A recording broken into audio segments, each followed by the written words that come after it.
আমার বাংলাদেশ বা এবি পার্টিকে রাজনৈতিক দল হিসেবে নিবন্ধন দিতে নির্বাচন কমিশনকে নির্দেশ দিয়েছেন হাইকোর্ট।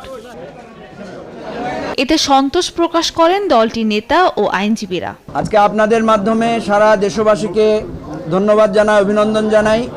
বিশেষ করে যারা প্রেসে আছেন, আমার মনে আছে যখন আমাদেরকে অন্যায়ভাবে আমাদের নিবন্ধন দেয়নি তখন সকল প্রেসে এই কথাটি এসেছিল যে কার্যকর রাজনৈতিক দলগুলোকে বাদ দিয়ে ভুইফোর অপরিচিত দলগুলোকে নিবন্ধন দেওয়া হয়েছে। সেই জন্য আমি আজকে আপনাদেরকে কৃতজ্ঞতা জানাই, পাশাপাশি দেশবাসীকে কৃতজ্ঞতা জানাই।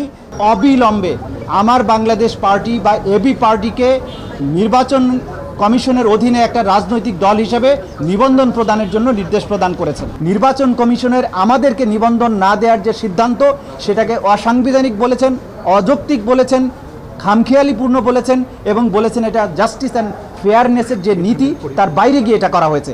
যখন নির্বাচনের ক্ষেত্র তৈরি হবে সে সময় এবি পার্টি নির্বাচনে অংশগ্রহণ করবেন বলে আশাবাদী রিটকারী আইনজীবী।